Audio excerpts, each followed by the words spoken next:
Kamusta kayong lahat? Nandito na naman tayo sa Filipino Chill Recap.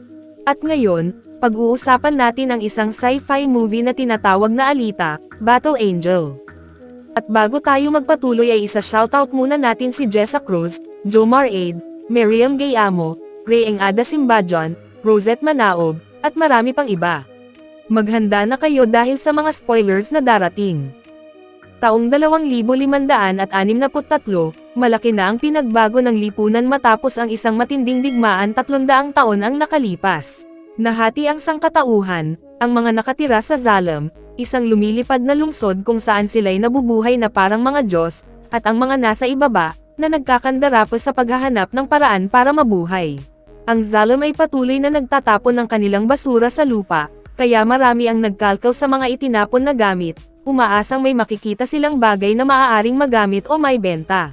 Isa sa kanila si Dr. Dyson Edo, na sa gitna ng tambak ng basura ay nakatagpo ng isang ulo ng cyborg.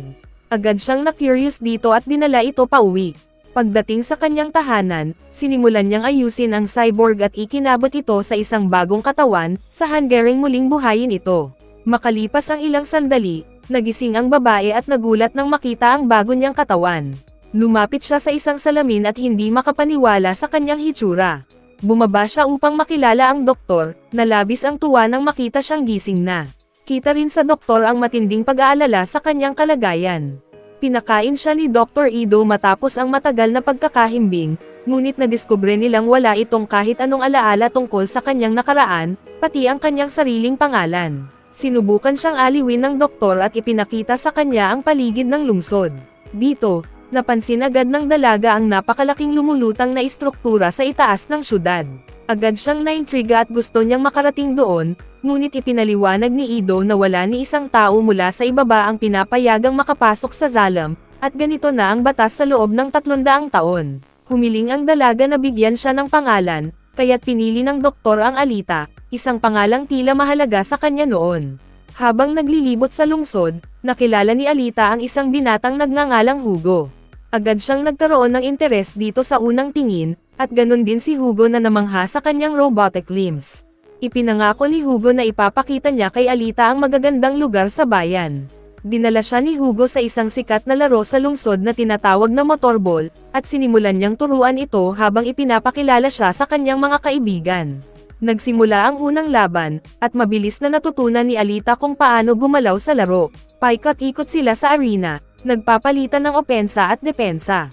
Sa isang iglap, napagtagumpayan niyang agawin ang bola mula sa isa sa mga kalaban at malakas itong itinumba sa lupa. Ginamit ni Alita ang pagkakataon para makapuntos ng madali, at agad siyang tinilian ng mga tao. Namangha si Hugo sa kanyang talento at sinabi niyang dapat subukan ni Alita ang totoong laban sa hinaharap. Matapos nito, dinala ni Hugo ang dalaga sa kanyang paboritong lugar, isang mataas na pwestong tanawin kung saan makikita ang buong syudad. Labis na namangha si Alita sa ganda ng tanawin mula sa itaas, ngunit sinabi ni Hugo na mas magandang pagmasdan kung ano ang nasa kalangitan.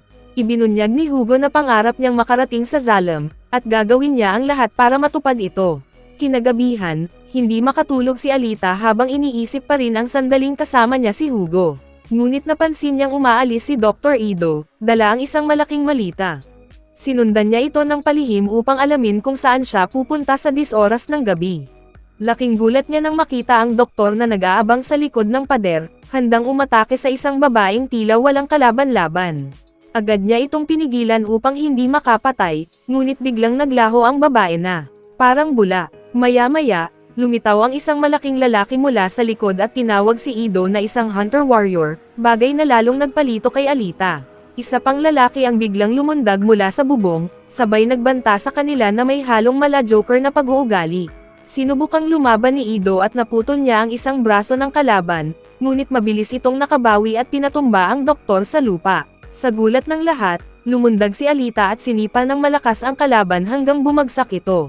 Hindi nag-aksaya ng oras si Alita at paulit-ulit niyang sinuntok ang mukha ng cyborg hanggang sa tuluyang tumigil ito sa paggalaw.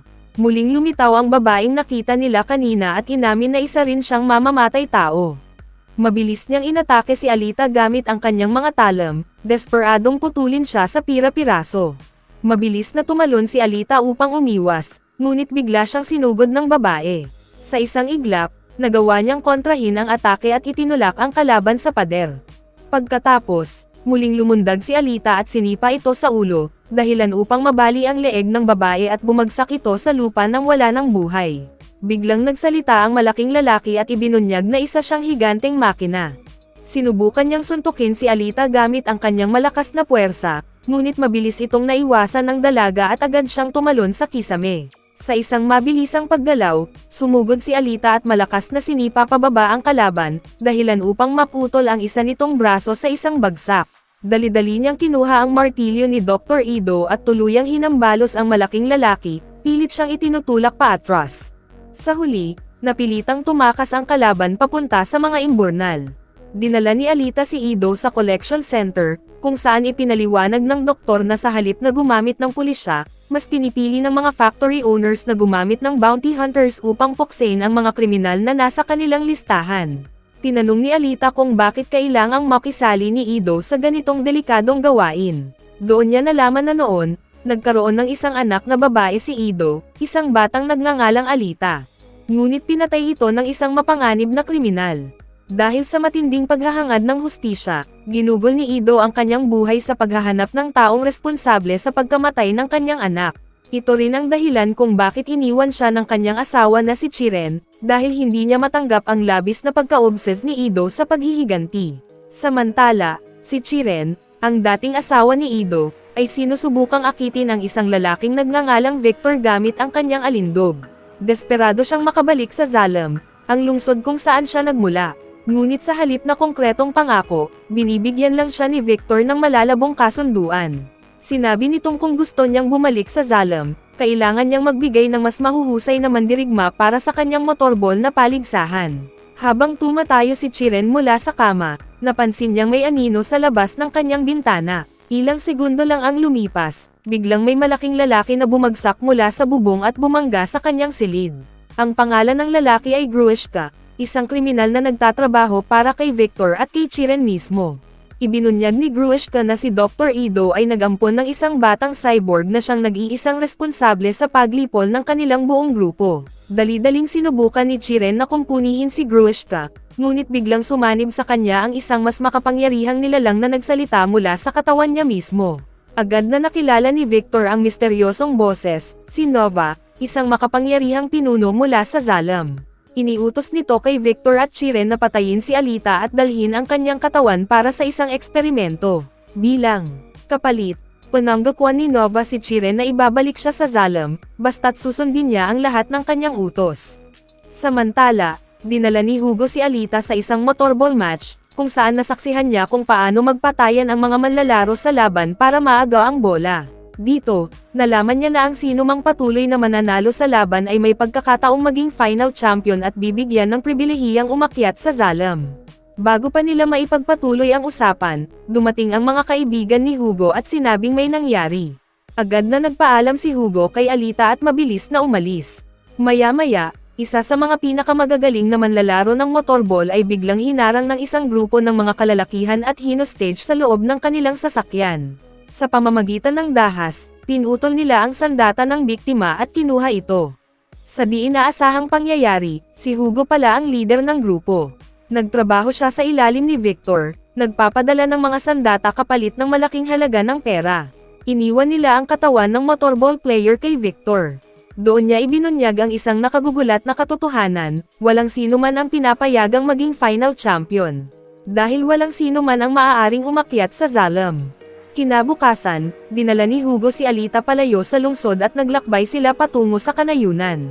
Sa kanilang paglalakbay, narating nila ang isang lawa na nasa harapan ng isang napakalaking warship. Napag-alaman nilang ang barkong ito ay mula sa United Republic of Mars, isang puwersang umatake sa Zalem noong digmaan 300 taon na ang nakalilipas. Sa hindi maipaliwanag na dahilan, agad na nakaramdam ng koneksyon si Alita sa barko.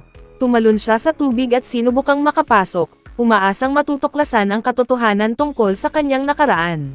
Sa kanyang paggalugad, natagpuan niya ang isang metallic body sa loob ng silid ng mga sandata, isang katawan na agad niyang naramdaman na konektado sa kanyang isipan. Matapos ang ilang saglit, dinala niya ito palabas ng barko at ipinakita sa kanyang mga kasama, dahilan upang mamangha ang lahat sa kanyang natuklasan.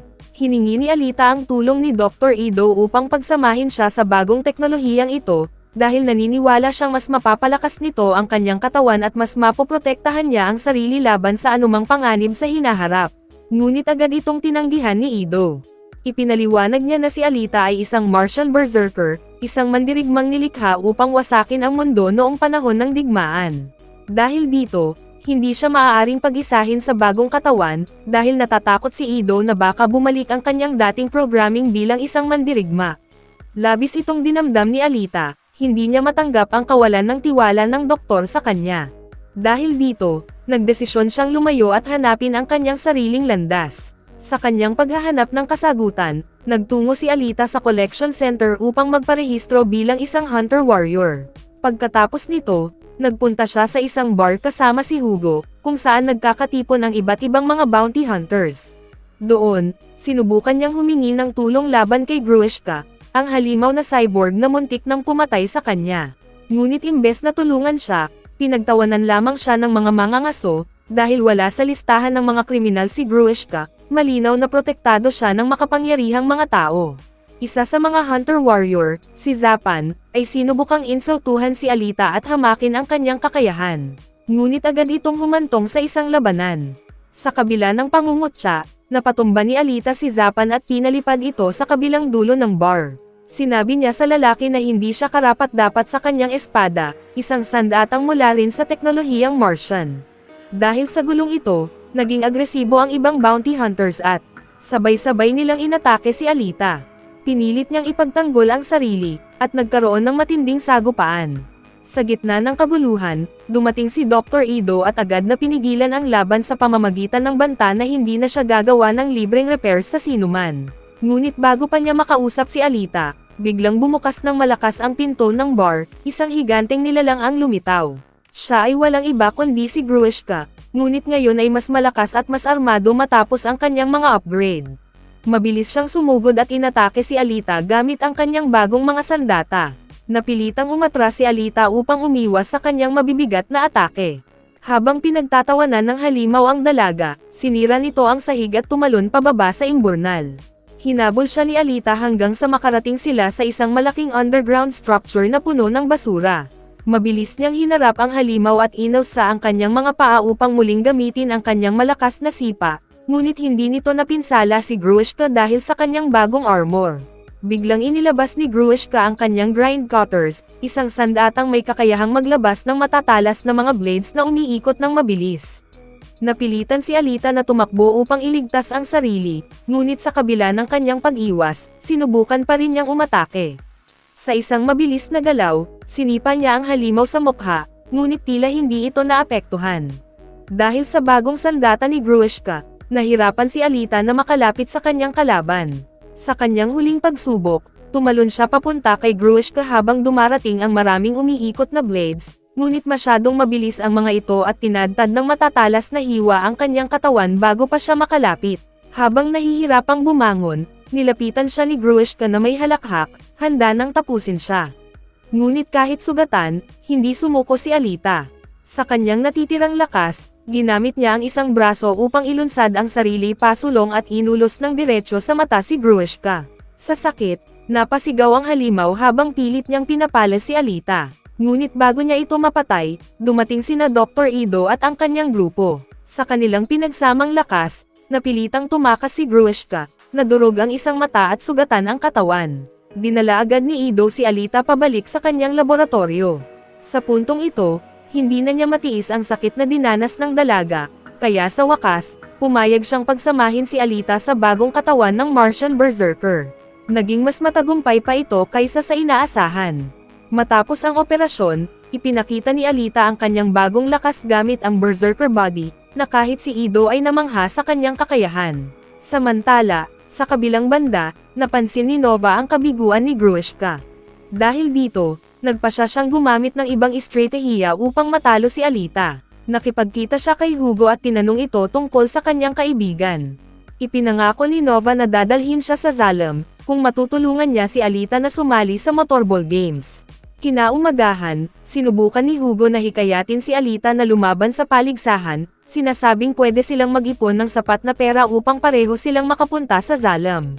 Alita ay agad na pumayag ng hindi man lang nagdadalawang isip, naniniwala sa lahat ng sinasabi ng lalaki dahil bulag siya sa pag-ibig.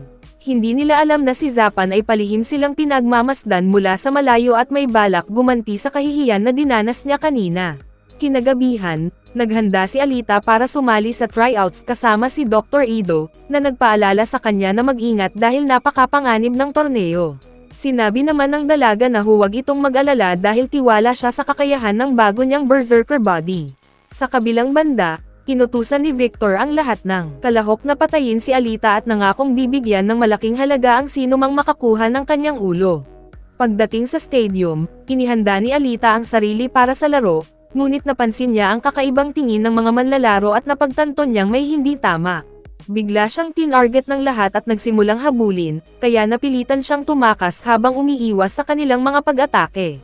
Pero sa kabila ng lahat, nagawa niyang lumaban at mapabagsak ang marami sa kanila.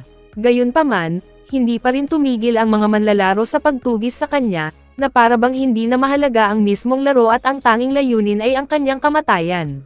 Samantala, si Hugo naman ay biglang nasalubong si Zapan, na nais siyang patayin bilang paghihiganti kay Alita. Pinaslang ng Hunter Warrior ang isang cyborg at ibinintang ito kay Hugo, kaya't agad lumabas ang kanyang pangalan sa bounty list. Agad tumakas si Hugo at nagmadaling tumawid sa isang tulay, kung saan tinawagan niya si Alita at sinabing magkikita sila sa simbahan. Narinig ito ng dalaga at dali-daling lumabas ng arena habang hinahabol pa rin ng mga manlalaro. Sinubukan niyang umiwas sa mga umaataking mandirigma ngunit nahuli rin siya at naitulak ng malakas sa lupa. Dalawang mandirigma ang nagtangkang tapusin siya agad, ngunit nagawa niyang makatakas, dahilan upang mapatay ng isang lalaki ang kanyang sariling kasama. Kinuha naman ni Alita ang isang metal na kadena at ginamit ito upang igapos ang huling kalaban, sa kanya ito inihagis sa isang higanteng makina na dahan-daang gumiling sa katawan ng cyborg hanggang sa madurage ito. Nakarating si Alita kay Hugo sa tamang oras at agad niyang hinaranggan si Zapan bago nito mapatay ang kanyang kaibigan. Ngunit laking gulat niya nang makita ang pangalan ni Hugo sa bounty list. Pilit ipinaliwanag ni Hugo na wala siyang kasalanan at ito ay isang setup lamang, pero hindi matanggap ni Alita ang katotohanang nagnanakaw ito ng mga bahagi ng katawan mula sa mga katulad niya. Sinamantala ni Zapan ang kanilang pagtatalo at bigla niyang sinaksak si Hugo sa tiyan, dahilan upang mapaiyak si Alita habang pilit na sinasalba ang kanyang kaibigan. Dali-dali niyang binuhat si Hugo at tumakbo papunta sa simbahan upang makatakas sa mga bounty hunters. Sa loob, humingi ng tawad si Hugo kay Alita at inamin ang kanyang mga kasalanan, anuman ang dahilan nito. Sinabi rin niyang balak na niyang tumigil sa gabing iyon dahil natanto niyang mas mahalaga sa kanya si Alita kaysa sa pangarap niyang makarating sa Zalam. Maya-maya, dumating si Chiren at nakita ang dalawa sa sahig. Sa sobrang pagkahabag sa kanilang pagmamahalan, nagbago ang isip ng babae at nagdesisyong tulungan sila sa halip na hulihin si Alita. Ilang sandali pa, lumabas si Alita sa simbahan habang buhat ang ulo ni Hugo. Ngunit napansin ni Zapan na buhay pa ito at ginagamit ni Alita ang sarili niyang dugo upang panatilihing buhay ang lalaki. Kinuha ni Alita ang espada ni Zapan at isang mabilis na hiwa ang kanyang ibinigay sa mukha ng Hunter Warrior. Napasigaw si Zapan sa sakit habang si Alita naman ay tahimik na naglakad palayo, bit-bit ang ulo ni Hugo upang ay pakitang siya ang kanyang naging bounty. Pagbalik sa laboratorio, nagawa ni Ido na iligtas si Hugo sa pamamagitan ng pagsasanib ng kanyang ulo sa isang makina na katawan.